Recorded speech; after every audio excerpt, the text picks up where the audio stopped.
High guys, welcome back to Chakri's movie time. కొత్తగా వచ్చిన వాళ్ళైతే సబ్స్క్రైబ్ చేసుకోండి. ఆల్రెడీ సబ్స్క్రైబ్ చేసుకున్న వాళ్ళు వీడియోని పూర్తిగా చూసేయండి. మిత్రమండలి మూవీ చూసానండి ఎస్టర్డే నైట్ ప్రీమియర్స్లో.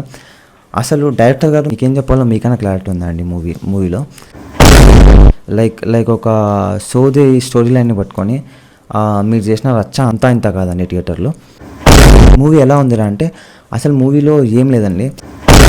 లైక్ ఒక రొట్టె స్టోరీ లైన్ పట్టుకొని దాని చుట్టూ జరిగే కామెడీ సీక్వెన్సెస్, అంతకుమించి అసలు మూవీలో ఇంకేం లేదు. ఇంకా మూవీని వాళ్ళు ఎంత లాగకూడదో అంత లాగుతారండి స్టార్టింగ్ నుంచి ఎండింగ్ వరకు. లైక్ ఎలా అంటే ఒకనొక టైంలో ఆ కామెడీ సీక్వెన్సెస్కి కూడా చాలా చిరాకు వచ్చేస్తుంది మూవీలో.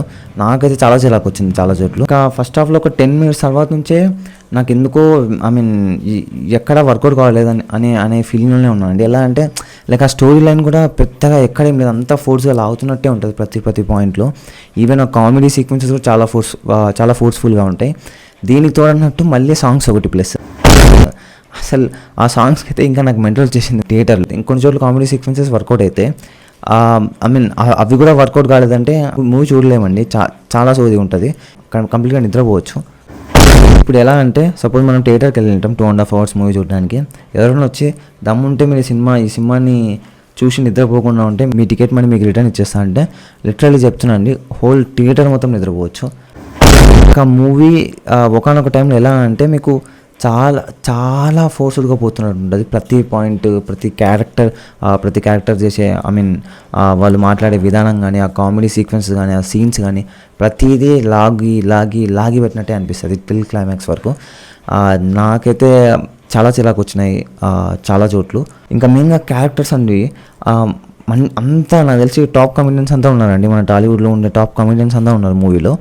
లైక్ ఎలా అంటే క్యారెక్టర్స్ని కూడా సరిగా వాడుకోలేదని నా ఫీలింగ్. నాకు లైక్ విష్ణు గారి క్యారెక్టర్, ప్రియదర్శి గారి క్యారెక్టర్ తప్పించి మిగతా ఏ క్యారెక్టర్స్ కూడా నేను కనెక్ట్ కాలేకపోయినా. వాళ్ళవి కూడా కొన్ని చోట్లు చాలా దారుణంగా ఉంటాయి కామెడీ డైలాగ్స్ అవి ఇవి. బట్ కంపారిటివ్లీ కొన్ని చోట్లు పర్లే బాగానే ఉంటుంది. వెన్నెల కిషోర్ గారి క్యారెక్టర్ అయితే నాకైతే ఎక్కడ సెట్ కాలేదనిపించింది. లైక్ ఎలా ఉంటుందంటే వెన్నెల కిషోర్ గారి క్యారెక్టర్ అంత ఫోర్స్గా ఇరికిచ్చినట్టే ఉంటుంది స్టార్టింగ్ నుంచి. నాకైతే అలా ఉంటే నచ్చదు. లైక్ వెన్నెల కిషోర్ ఎలా ఉంటే నచ్చుతుంది అంటే రిటర్న్ పంచెస్ చాలా బాగా చేస్తారు వెన్నెల కిషోర్ గారు. అలా ఉంటుంది అనుకున్నా, బట్ అలా ఉండదు మూవీలో. చాలా సోది ఉంటుంది. ఇంకా సత్య గారి క్యారెక్టర్ అండి, అసలు సత్య గారి క్యారెక్టర్ అయితే కొన్ని చోట్ల నవ్వు వస్తుంది, కానీ ఎంటైర్ మొత్తం మూవీ పరంగా చూసుకుంటే మాత్రం ఆ క్యారెక్టర్ని చాలా దారుణంగా ఇరికేసినట్టే అనిపిస్తుంది నాకు. నాకైతే పెద్దగా వర్కౌట్ కాలేదు సత్య గారి క్యారెక్టర్ కూడా. లైక్ ఆ క్యారెక్టర్ ఎందుకు పెట్టారో కూడా లాస్ట్ మూవీలో జస్టిఫికేషన్ ఇస్తారు. నాకైతే మేబీ అలానే పెట్టారేమో అని అనిపించింది. ఇంకా బేసిక్గా చెప్పాను కదండి, ఆ స్టోరీ లైన్ పెద్ద సూది స్టోరీ లైన్ అండి. లైక్ మూవీలో ఒక సీక్వెన్స్ ఉంటుంది.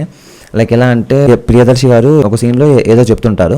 అప్పుడు ఒకడు వచ్చి అడుగుతాడు అసలు ఏం చెప్తున్నాడు అంటే, అప్పుడు సత్య గారు ఉంటారు కదా, సత్య గారు ఉండి సో చెప్తున్నాడు అని చెప్తాడు. సేమ్ నాకు కూడా అదే ఫీలింగ్ కలిగింది ఎంటైర్ మూవీ చూసిన తర్వాత. డైరెక్టర్ గారు అసలు ఏం చెప్పాలనుకున్నారు ఈ మూవీలో అంటే సోది తప్పించి ఇంకేం లేదండి ఈ మూవీలో చెప్పడానికి. ఇంకా లిటరల్లీ ఒక సాంగ్ ఉంటుంది ఈ మూవీలో, కత్ అందుకో జానకి అని థీమ్తో ఒక సాంగ్ ఉంటుంది. లిటరల్ అండి మూవీ చూశాక కంప్లీట్ ఆడియన్స్ అందరూ డైరెక్టర్ గారి దగ్గర కత్ అందుకో జానకి అనే ఫీలింగ్లో పోవచ్చు. ఇంకా రాఘమౌళి గారి క్యారెక్టర్ కూడా నాకేం పెద్దగా అనిపించలేదు. అసలు బేసిక్గా నేను ఫీలే కాలేదు ఆ క్యారెక్టర్కి. ఇంకా మూవీలో ప్రసాద్ గారు ఉన్నారు కదండి, లైక్ మనకి అతని షార్ట్ ఫిల్మ్స్ చాలా బాగుంటాయి.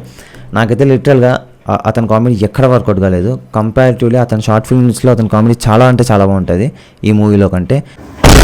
మేబీ ఈ మూవీలో కొన్ని ఎక్స్ప్రెషన్స్ అవి దానివల్ల నవ్వు వస్తుంది, కానీ కామెడీ లైన్స్ కానీ ఆ డైలాగ్స్ కానీ అయితే ఎక్కడ నవ్వరాదు. తన షార్ట్ ఫిల్మ్సే చాలా బెటర్. ఇంకా హీరోయిన్ క్యారెక్టర్ అండి, లిటరల్ చెప్తున్నాండి, హీరోయిన్ క్యారెక్టర్ అయితే అస్సలు సెట్ కాలేదు మూవీలో. కంప్లీట్గా ఫ్లాట్ ఫేస్ చేసుకొని యాక్టింగ్ చేస్తే ఎలా ఉంటుందో అలా ఉందంటే ఎంటైర్ మూవీలో నాకైతే ఎక్కడా కనెక్ట్ కాలేదు. నాకు తెలిసి 1% కూడా నేను కనెక్ట్ కాలేదు. తన యాక్టింగ్ కానీ, తన డైలాగ్ డెలివరీకి కానీ ఎక్కడా కనెక్ట్ కాలేదు నేను మూవీలో. ఇంకంతే అండి, మూవీ గురించి మాట్లాడడం కానీ ఏం లేదండి.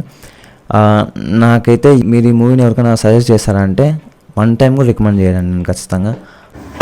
That's it guys, thanks for watching the video. Do like, share, subscribe. Tata, bye.